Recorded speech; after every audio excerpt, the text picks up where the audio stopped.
गुरुजी राधे राधे। राधे राधे। मेरा नाम स्वाति हुआ, मैं रांची झारखंड से आई हूँ। मेरा मायका फिलहाल अभी रांची झारखंड में है।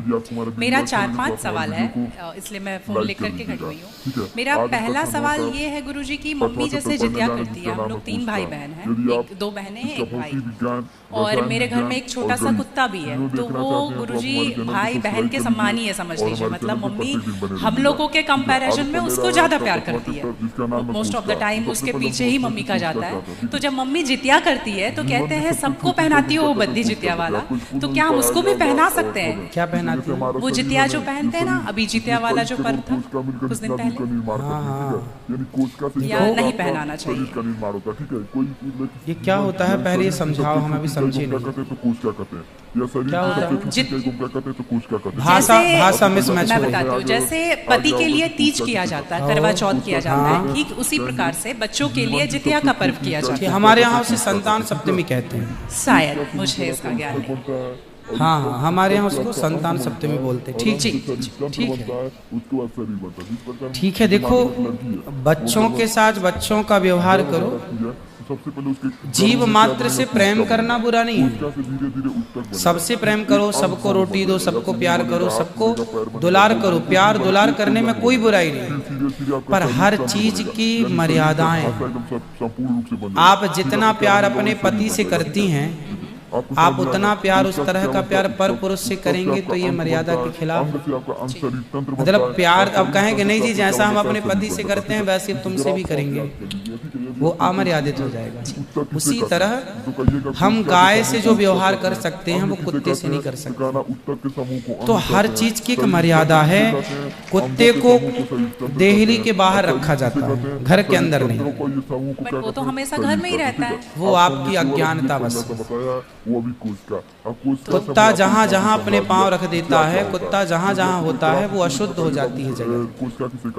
कुत्ता के स्पर्श से अशुद्धि आती है। इसलिए कुत्ता को रोटी खिलाने का विधान तो है। कुत्ते को आवश्यकता है तो आप उसकी दवाई भी कराइए, है ना। अनायास उसे छूने का विधान नहीं है। तो फिर गुरुजी उसको घर से बाहर कर दें? बाहर क्या, कुत्ते घर के अंदर रहे कब? आज के जमाने में फैशन का जमाना, तो लग्जरी गाड़ियों में घूम रहे हैं कुत्ते। गाय है आपके घर में? नहीं गुरुजी, उसके लिए इसलिए नहीं पॉसिबल है क्योंकि आप फ्लैट में नहीं रख सकते। आप खुद अगर रेंट पे रहते हैं तो समस्या तो यही है कि आज हम कुत्ते को रखने को पॉसिबल मानते हैं पर गाय को रखना इम्पॉसिबल मानते हैं। गुरुजी दिक्कत तो कुत्ते से भी है बहुत लोगों को। लॉजिकली देखा जाए, अगर उसको हम बाहर लेकर के जाते हैं शौच के लिए तो उससे भी दिक्कत है, लेकिन कुत्ते में मैनेज हो जाता है क्योंकि हम बाहर लेके जाते हैं। एक्चुअली कुत्ते में आप लोग मैनेज करना सीख गए हैं। काश गाय के साथ भी मैनेज करना सीख गए होते तो गाय भी मैनेज हो जाती है अभ्यास से। अब कुत्ते के संग रहते रहते अभ्यास हो गया। गाय भी ना, छोटी सी गाय आती है जो हिमालय तरफ की गाय है ना, वो बहुत छोटी सी होती है। वो गाय यदि आप घर में रखेंगे तो वो आपके बिस्तर में सो सकती है, वो आपके संग खा सकती है। मतलब छोटी सी होती है, 1 लीटर दूध देती है वो, और इतनी प्यारी गाय होती है, इतनी सुंदर होती है। मतलब पूरे भारत देश की सर्वश्रेष्ठ नस्ल है वो, सबसे सुंदर सर्वश्रेष्ठ गाय। वो गाय सिर्फ कम दूध देती है। मतलब अपनी गौशाला में जितने छोटे छोटे बछड़े हैं ना, छोटे छोटे, मतलब सामान्य गैया का जो बछड़ा 1 महीने में होता है ना, उतनी बड़ी तो वो पूरी गाय होती है। मतलब उसे आप गोद में लेके जा सकते हैं। वो बच्चे की माँ बन गई है, लेकिन उस गाय को आप अपनी गोद में ले सकते हैं। वो भी गाय होती है। तो कुत्ते वालों को उस गाय के साथ मैनेज कर लेना चाहिए। अच्छा, मतलब उस हाइट, मतलब उस गाय की हाइट की ग्रोथ नहीं है, वो गाय की हाइट, वो गाय बहुत छोटी सी होती है, इतनी सी होती है कि आप उसे गोद में ले सकते हैं। आप उसे गोद में लेके पूरे घर में घूम सकते हैं। मतलब इतनी छोटी गाय होती है। देखो, भगवान को पता था कलयुग में ऐसा होगा, इसलिए ऑप्शन दे रखा है। आप कुत्ते को गोद में लेके घूमते हैं, पर भगवान ने ऑप्शन दे रखा था, हम लोगों का ध्यान उस तरफ गया नहीं। सही बात। गुरुजी, मेरा दूसरा सवाल ये है कि ये सवाल बेसिकली मेरी बहन के घर वालों का है। चिकन नहीं खाना चाहिए क्योंकि उसमें जान होती है, कोई भी जानवर नहीं खाना चाहिए क्योंकि जान होती है। प्लांट में भी तो जान होती है ना गुरुजी? हाँ होती है। फिर हम उसको तोड़ते हैं तो उसको नहीं दर्द होता? ऐसा उनके घर वालों का सवाल है मेरे माध्यम से। नहीं आप ठीक कह रहे हैं। देखो किसी आप ना गेहूं को चबा जाइए, चने को चबा जाइए, दालों को चबा जाइए, तो वो रोती नहीं है, चीखती नहीं है, उसमें रक्त नहीं होता, हड्डी नहीं होती, मांस नहीं होता, वो चीखती नहीं है, चिल्लाती नहीं है, है ना। पर आप मुर्गी को मारिए तो वो चीखेगी, चिल्लाएगी, भागेगी, खून है, हड्डी है, मांस है ना। एक्चुअली सिद्धांत है ना। देखो इतने सारे मर्द हैं, लेकिन इतने सारे मर्दों में एक मर्द ऐसा है जो आपका हाथ पकड़ के रह सकता है, आपका हाथ पकड़ के घूम सकता है, कोई कुछ नहीं बोल सकता, क्योंकि वो आपका पति है ना। समाज ने आपको इजाजत दे दी, आपकी मांग भर गई, मंगलसूत्र आ गया, अब समाज ने स्वीकार कर लिया कि ये मर्द, ये पुरुष अब आपका पति है। अब आपको दूसरे पुरुषों के साथ देखा गया तो आप अच्छे नहीं माने जाएंगे। तो जैसे समाज ने एक पुरुष के संग, एक स्त्री के संग इजाजत दे दी, शास्त्र ने इजाजत दे दी कि आप इसके साथ रह सकते, ये लीगल है, उसी तरह आपको गेहूं, चावल, अंकुरित अनाज चीजें, दाल, चावल, सब्जी, रोटी खाना लीगल, वेद ने आज्ञा दे दी, ये खा सकते हैं। मांस के लिए आज्ञा नहीं दी। पतिव्रता नारी पराये मर्द के संग, पराये पुरुष के संग घूमेगी तो समाज उसे ठीक नहीं कहेगी।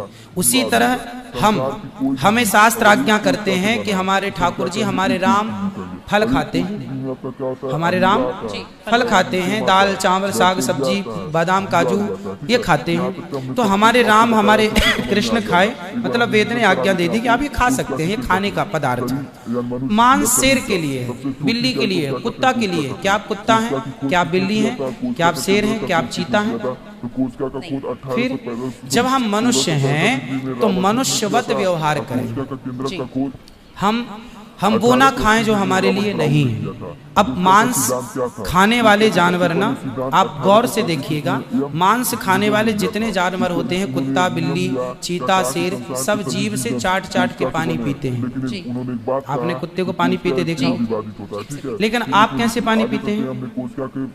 होंठों से पीते हैं, मुंह से पीते हैं। गाय कैसे पानी पीती है? मुंह से, जैसे हम लोग पीते हैं। कुत्ता चाट के, बिल्ली चाट के। मतलब शाकाहारी जानवर और मांसाहारी जानवर दोनों ईश्वर ने बनाए हैं। गाय को आप मांस परोसिए नहीं खाएगी, वो बकरी को मांस परोसिए नहीं खाएगी, भैंस को मांस परोसिए नहीं खाएगी। जब जानवर जानवर होके अपने धर्म में अटके हैं तो हम इंसान क्यों अपना धर्म छोड़ रहे हैं? अब जो मांसाहारी जानवर होते हैं उनको आप ध्यान से देखना, उनके पांव में नाखून होते हैं, जबकि शाकाहारी जानवर के खुर पाए जाते हैं। जैसे गाय का खुर होता है, बकरी का खुर होता है, भैंस का खुर होता है, जबकि चीता का, शेर का, कुत्ते का, बिल्ली का। अब आप देखिए कि आपके ईश्वर ने पैर बनाए हैं ना तरीके से, आप मुंह से पानी, मतलब आपके लक्षण शाकाहार से मैच कर रहे हैं, और पैर के गद्दे में कुछ और पूछ का होता है। बिल्ली के, कुत्ते के यहाँ कैनाइन दांत बड़े बड़े होते हैं मांस फाड़ने के लिए, आपके नहीं है। मतलब आप ईश्वर की तरफ से शाकाहार। और अब मैं नहीं कहता, आप मेडिकल साइंस का अध्ययन करके देखिएगा, साइंटिस्ट लोग अब सिद्ध, अभी मैं इंग्लैंड गया था, वहां मुझे बताया कि जो अंग्रेज लोग, इनके बाप दादी जो मांस खाते चले आए हैं, अब कुछ अंग्रेज लोग इतने जागरूक हो गए हैं कि अब वो मांस नहीं खाते। वो कहते हैं कि अब इसको खाने से बीमारियां बढ़ रही हैं, लोग परेशान हो रहे हैं। पहले के लोग जंगल में कंदमूल फल खाते थे, ये अब खाने लग गए हैं, सुअर खा रहे हैं, कुत्ता खा रहे हैं। अब बहुत सारे लोग शाकाहार की तरह जो जागरूक हैं, बढ़ रहे हैं। तो आप और हम तो पहले से जागरूक हैं, तो हम क्यों अपने आप को मांसाहार की तरफ ले जाएं? क्यों किसी की हड्डी चबाएं? बताइए, हमारे यहाँ मुर्दे को छूने से लोग नहाते हैं, कितनी दुर्गंध है। अब देखो, आप गेहूं, आप पालक काटो, गोभी काटो, है ना, मूली काटो, गाजर काटो, दाल पकाओ, कोई दुर्गंध आती है आपकी रसोई में? लेकिन आप मुर्गी पकाओ, मुर्गी काटो, बिल्कुल वो बदबू से भर जाएगा। मतलब आपकी नाक भी आपको गवाह देने लग जाएगी, भाई भाई बस कर, है ना? तो शरीर एक्सेप्ट नहीं करता, आप जबरदस्ती खिला रहे हैं। गुरुजी मेरा तीसरा प्रश्न ये है कि जैसे हम लोग एकादशी करते हैं और किसी दिन अगर हम बाहर रहते हैं और उस दिन एकादशी है, फॉर एग्जांपल हम आउट ऑफ स्टेशन है और उस दिन ख्याल नहीं कि एकादशी है, तो अगर हम बाहर चावल खा लेते हैं या लहसुन प्याज खा लेते हैं तो क्या वो ब्रेक हो जाता है पर्टिकुलर एकादशी उस दिन का, या पूरा कंटिन्यूड रहता है जो 108 हम कर रहे हैं? कंटिन्यू कैसे रहेगा? वो पर्टिकुलर वाला कैंसिल होता है ना जिस दिन हम खा लिए बाहर। हाँ, आपने जो खा लिया वो एकादशी भंग हो गई जी, और पीछे से जो हम कंटिन्यू जो करते आए हैं वो तो जो किया वो मिलेगा, जो आगे करेंगे वो मिलेगा। पर हमें इस बात का ध्यान रखना चाहिए। यदि आपने एक बार खा लिया, एकादशी के दिन कोई ने धोखे से कुछ खा लिया, चावल खा लिया, रोटी खा ली, बिस्किट खा लिया, तो भगवान से क्षमा मांगनी चाहिए, प्रभु अज्ञानवश हुआ, हमें क्षमा कीजिए। और फिर उतने को ही फलाहार मान लेना चाहिए, फिर कुछ नहीं खाना चाहिए। जैसे आज आपने धोखे से चावल खाया, आपने खाया ही एक कौर, तभी याद आया आज तो एकादशी। अब आप बोलेंगे नहीं हे प्रभु अपराध हुआ, क्षमा, भगवान का नाम जप करो और उसको ही अब मान लो कि मेरा पारण हो गया, अब फिर मैं कुछ नहीं खाऊं, तो फिर वो पूरी एकादशी मान ली जाएगी। गुरुजी मेरा चौथा सवाल ये है कि आप कहते हैं दारू पीना पाप है, चिकन खाना पाप है क्योंकि उसमें जान है। दारू में ऐसी कौन सी चीज मिली होती है कि उसको पीने से पाप हो जाता? अगर आप पी के कुछ गलत कर रहे हैं तो फिर गलत है लॉजिकली, तो फिर पाप क्यों? और अगर दारू में नशा चुकी होता है, अगर वो पाप है तो फिर तो पुड़िया खाना, सिगरेट पीना, सारी चीजें पाप में आ जाएंगी। पाप अलग विषय है, अभी मैं समझा देता हूँ आपको। जब हमारा देश गुलाम था तो एक अंग्रेज ने एक पंडित जी की कनपटी पे बंदूक रखी और अंग्रेज ने कहा ये पंडित जी यहाँ हो, तुम बड़े पुजारी हो? हाँ पुजारी हूँ। हिंदू हो? हाँ। आज मैं तुम्हें गोली मारूंगा। पंडित जी बोले क्यों मारोगे? बोले आज 4 चीजें तुम्हारे सामने हैं।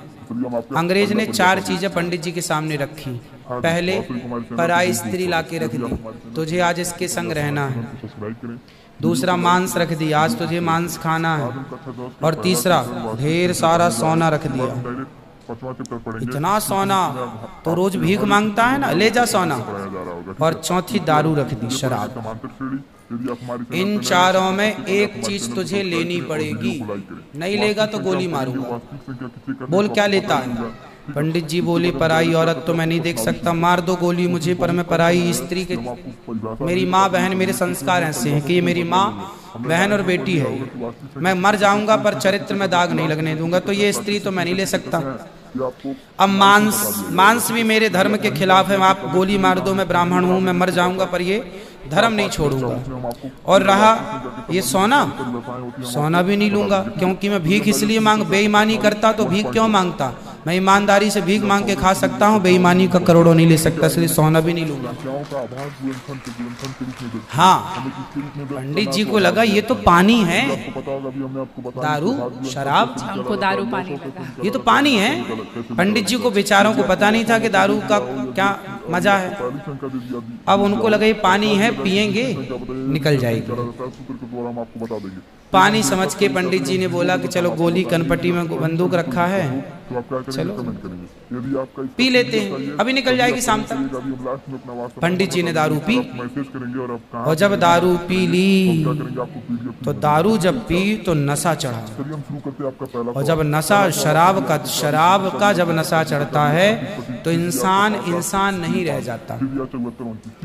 जैसे स्त्रियों को जिसको ऑपरेशन होता है ना, तो रीढ़ की हड्डी में डॉक्टर एक इंजेक्शन लगाते हैं जिससे शून्य हो जाती है। वो अंग क्या हो जाता है? कोई भी ऑपरेशन में डॉक्टर आपको शून्य कर देता है।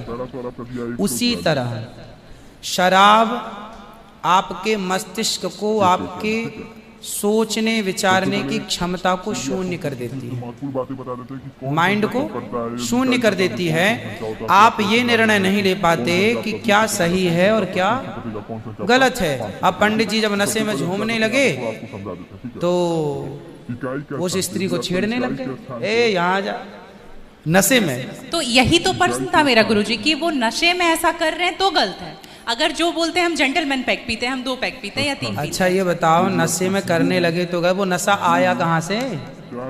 शराब जहाँ से आया वही तो गलत है। नहीं तो गुरुजी, सारे फसाद की जड़ तो वही है। गुरुजी जब ज्यादा पी ले रहे हैं तो ऐसा हो रहा है, जो कम पी रहे हैं और ये कह रहे हैं कि कम पीने से ऐसा नहीं होता, आप ज्यादा हमारे यहाँ 5 महापाप गिनाए हैं शास्त्रों ने जी।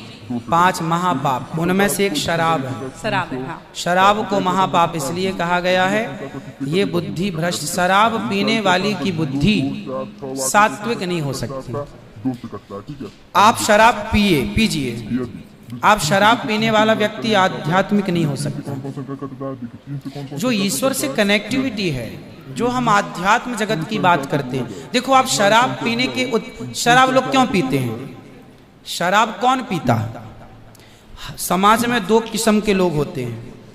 एक वो होते हैं, जैसे मैं सात्विक हूं, आप सात्विक हैं, आप चाहते हैं कि मैं भजन करूं भगवान का, ज्यादा हाय हाय नहीं, शांत खुश भगवान के चिंतन में। एक तो इस प्रकार का आदमी है भगवत चिंतन में, वो ज्यादा खाता भी नहीं। एक आदमी कैसा है जो विषय भोगी है। शराब शरीर को गर्म करती है, शराब शरीर को गर्मी पहुंचाती है। और जो व्यक्ति भोगी होता है, जिसे भोगों को भोगना है, वो लोग शराब का उपयोग करते हैं अपने भोगों की क्षमता को बढ़ाने के लिए। अब जिसे भोग भोगना है वो तो अपनी क्षमता भोगों की बढ़ाए और शराब पिए, परंतु जिसे भगवत प्राप्ति करना हो, ईश्वर से नेह करना हो, मन लगाना हो, संत लोग 1 टाइम भोजन करते हैं, 2 टाइम नहीं खाते। बोले शरीर को केवल जिंदा रखना है, ज्यादा खिलाएंगे तो शरीर फिर हानिकारक है, मन भटकेगा। इसलिए यदि आपके अंदर ईश्वर की प्राप्ति की साधना है तो आपका आहार विहार शुद्ध अपने आप हो जाएगा।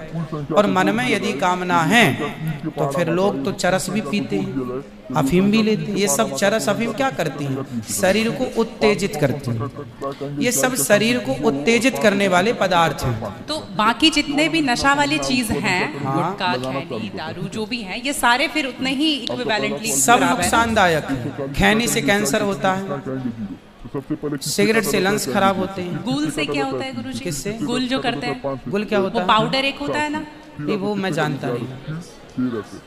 चरस अफीम क्या कहते हैं? क्या है बेटा? ड्रग्स? नहीं वो ड्रग्स नहीं होता, डब्बे में आता है गुल। नहीं, वो गांव के लोग को मैंने देखा करते हुए। हाँ? तंबाकू चूना? नहीं वो मैं उसके बारे में पहली बार सुन रहा हूँ, अब रिसर्च करना पड़ेगा वो चीज क्या है। मतलब कुछ भी नशीला पदार्थ देखो गलत है, सब गलत है। शराब कौन सी सही है? सिगरेट कोई पिए तो कौन सा समझदार है? आप खैनी खाएं, गुटखा खाएं, अब कौन सही? इसे कौन कहे? मूर्ख ही सही कहेगा, खाने वाला ही सही कह सकता है। तो मतलब सब इक्वली उतना ही पाप है। पाप पुण्य अलग विषय हो गया। नहीं गुरुजी, आप कहते हैं कि शराब को पाप माना गया है, ये सारी चीज पाप के अंतर्गत है। अब सेहत खराब हो ही जाएगी। शराब के नशे को पाप माना गया है, बाकी चीजें गलत हैं। ठीक है। महापाप में शराब को लिया गया है, बाकी चीजों को गलत। सही कैसे हो सकती है? खैनी और सिगरेट और बाकी चीजें। महापाप में शराब को गिना। देखो एक होता है महापाप, एक होता है पाप।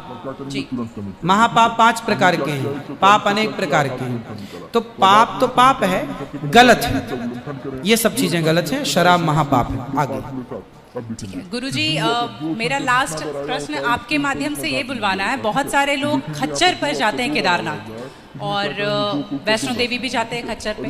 अगर आप देख रहे हैं तो अभी रिसेंट का वीडियोस देखे होंगे, तो उनको चरस पिला करके लेकर के लोग जा रहे हैं। किसको? खच्चर को जी। एक नाक बंद करके एक नाक से पिला रहे हैं। और आपको यहाँ पे बहुत सारे लोग एडमायर करते हैं, इवन 11 मिलियन लोग एडमायर करते हैं।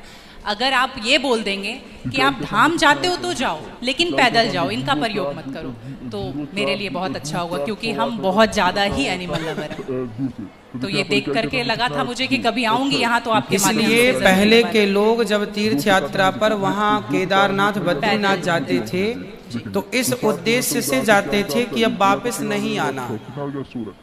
पहले के लोग जाते थे इस उद्देश्य से कि अब वापस नहीं आना, वहीं कोई दिक्कत होगा तो आप क्या भगवत धाम में चले जाएंगे।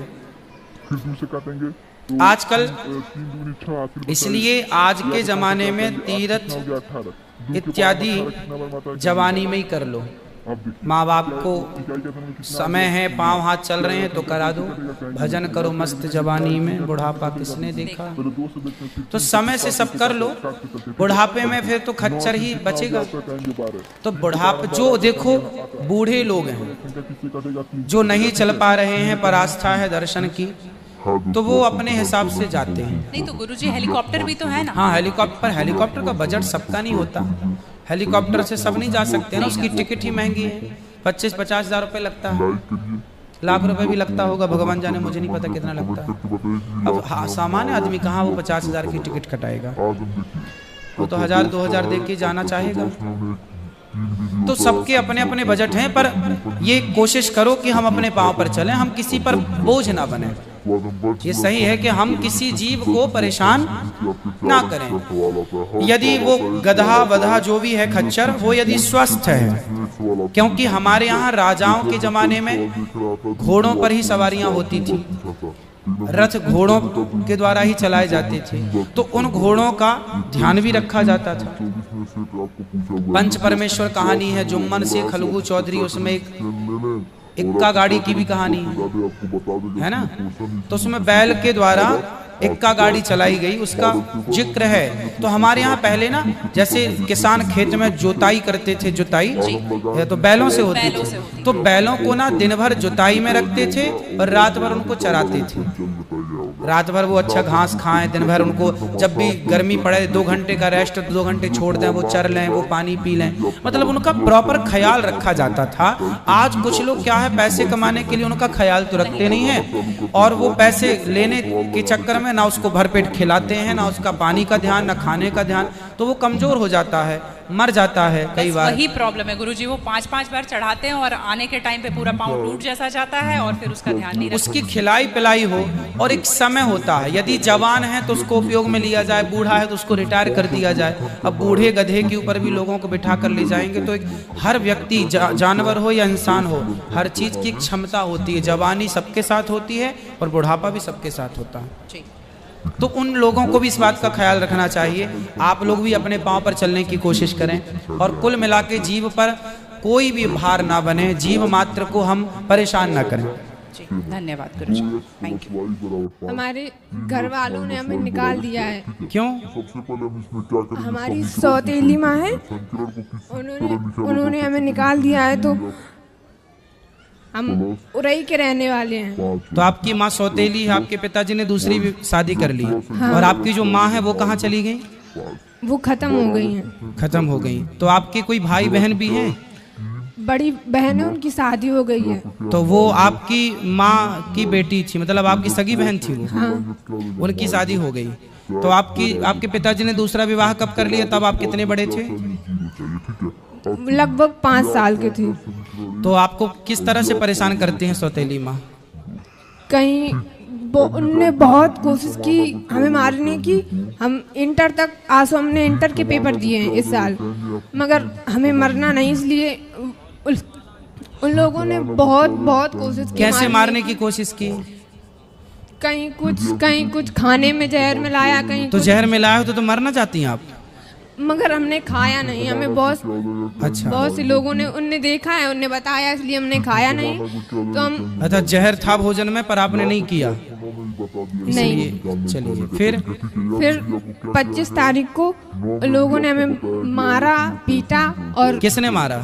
मम्मी ने और पापा ने। पापा ने भी मारा? फिर उन लोगों ने हमें घर से बाहर निकाल दिया। क्या बोल दिया? बोल रहे थे कि अब हम आपको घर में नहीं रखेंगे, चाहे जहाँ जाओ। फिर आप कहाँ गए? फिर हम उरई आए। उरई में कौन था? उरई से कानपुर से हमें आंटी मिली थी। कौन मिली? आपके परिवार में कोई रिश्तेदार में और कोई नहीं है? तो आप वहाँ क्यों नहीं चले गए? वहाँ सब कोई पहले अपनी बुआ के यहाँ गए थे, तो मम्मी बोल रही थी कि अगर आप रखोगी तो हम आपके खिलाफ कुछ भी कर सकते हैं। आपकी उम्र कितनी है? लगभग 18 साल। तो बेटा आप अकेले घर से आ गए? हाँ। तो बेटा आप अकेले नहीं आना चाहिए। चलो, लेकिन आपके साथ तो गलत हुआ, आपके माँ बाप ने आपको मारा, सौतेली माँ ने अत्याचार किया, वो सब अपनी जगह अलग विषय है। पर आप हो आए हो, आपको कोई रास्ते में पकड़ लेता, कुछ आपके साथ गलत होता फिर, इसलिए आपको सावधान भी रहना चाहिए। वैसे आपने अपने जब आप आए तो आपको रास्ते में कोई दिक्कत तो नहीं हुई? नहीं। पर बेटा फिर भी आपको सेफ रहना चाहिए। जो आपके विशेष जिन पे आपको विश्वास हो, जो आपके परिवार, मौसी नहीं है आपकी, सगी मौसी नहीं। सगे मामा नहीं। नानी नाना? नानी नाना है। तो नानी नाना के पास जाते ना बेटा, नानी नाना को बताते सारी समस्या, आप नानी नाना के पास रहते। पढ़ाई लिखाई की है आपने? हाँ। तो नानी नाना के पास रह के थोड़ा पढ़ लेते। कहाँ आपकी नानी को ले आते साथ में? आपको इस तरह से भाग के आना बेटा, आना था तो नानी के पास जाना था, नानी को लेके आना था। अकेले देखो जमाना बहुत अच्छा नहीं है, आप अच्छे आ गए यहाँ ठीक है, लेकिन जमाना इतना भी अच्छा नहीं है ना बेटा, अकेले चलने लायक नहीं है। कोई जान जाए कि आप अकेली हो तो आपका पता नहीं किस तरह से लोग, आप किसी के कहने पे कहीं मत चले जाना, ठीक है? और आप नानी को अपना नंबर दे दो, मोबाइल नंबर नानी का, हम नानी को अभी सूचना करवाते हैं।